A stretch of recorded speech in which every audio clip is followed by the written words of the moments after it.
My job is basically to get people to do the things that they know they should be doing, but they are not doing. And so we all have this in our lives. Maybe it's eating healthier, maybe it's networking, maybe it's speaking up at work, maybe it's finding a partner, maybe it's leaving a partner, etc., etc. So if you have something in your life where you're like, I know I should be doing these particular behaviors, but I'm not, despite my best intentions, I'm going to offer you a framework on how to get around this.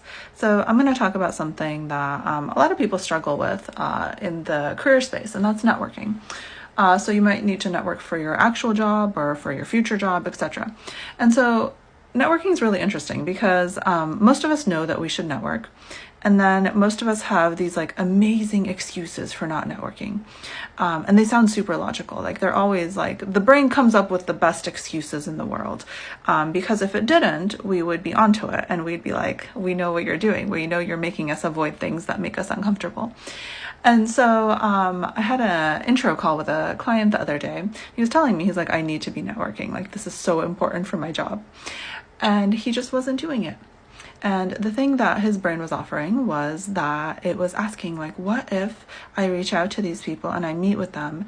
And what if they don't get any value from this interaction? Which is an impossible question. Like, we will never know if they get value from the interaction if he doesn't actually go and meet with them.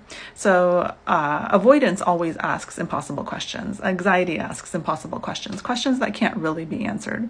And these questions allow you to not do the thing that you should be doing. And so when you're considering the thing that you should be doing, you need to look at the behavior. So in this case, it is not networking. And then you need to reverse engineer to what thought did my brain offer to create this behavior? Because in this case, the thought was, what if they don't get any value? And that's where you need to kind of intercept your mind. And you need to create a thought that actually allows you to engage in the behavior.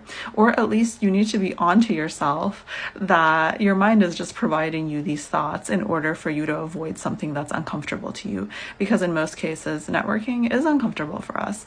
We feel nervous, we're worried people won't like us, and it produces all kinds of uncomfortable emotions. And realize that your mind will create the most amazing, elegant, intelligent arguments for you to avoid an uncomfortable emotion. And avoidance will not feel like avoidance in the moment. It will feel like you're being the most logical person in the world.